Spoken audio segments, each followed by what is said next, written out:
Welcome back to AgriTalk. We are at Husker Harvest Days, Grand Island, Nebraska, and we're having a few technical difficulties, so bear with us as we try to work with those. A few other technical difficulties been going on here on the grounds, too. The man next to me has had to deal with those, and that's Matt Jungmann, National Events Manager for Farm Progress. And wow, didn't we just go through this a couple of weeks ago at Boone? Here, your problem's been a little different. You didn't get much rain last night. You've had to deal with strong winds. That's exactly right.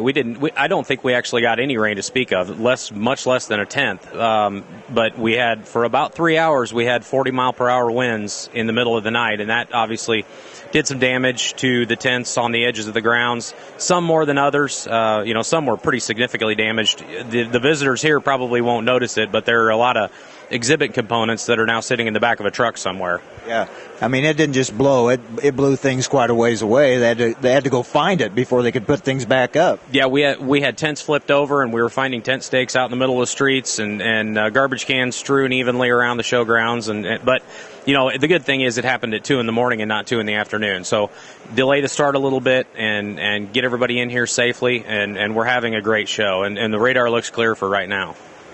Kind of eerily similar to what we had in Boone, although we had more rain there, but the good first day, some problems that opening night, a delayed start the second day, same pattern. Same pattern. Good. That was a good Wednesday, too. This is not something I'm looking forward to continuing, but we don't need to make any kind of tradition out of this.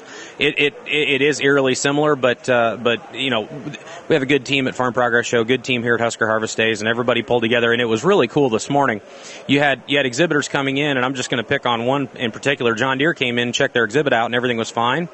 And so all the guys that they'd called in to fix up just ended up picking up garbage cans for us, go down, help the case guys, go over and help New Holland and trim. It was wonderful. Everybody pitched in and got everything put together. Great to see people working together. Now, as far as field work, what were you able to do yesterday?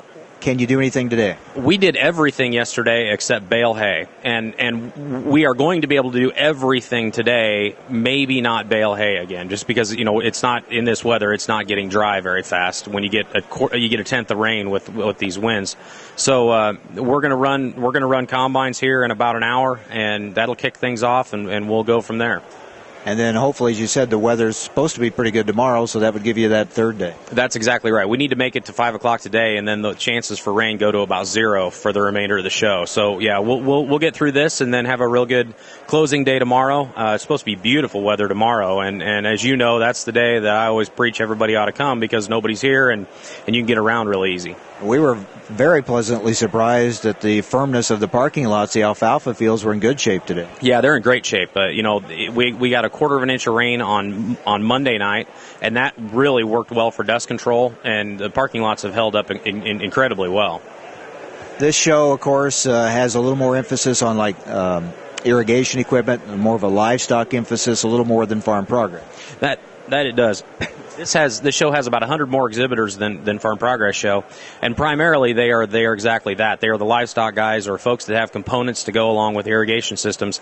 It's similar to Farm Progress when you look at the exhibitor list, but when you go and look at an irrigation company at Farm Progress Show, they might have one lot, and here they have 12, and so this is their big national show. This is their biggest show, right in the middle of their irrigated acres, and all the major irrigation companies are based here in Nebraska, so they want to put on a good show, and it's a really interesting, especially for a guy from central Iowa that doesn't know the first thing about irrigation. It's just really cool to go around and learn about the stuff. And you draw farmers from a different geographic area for this show.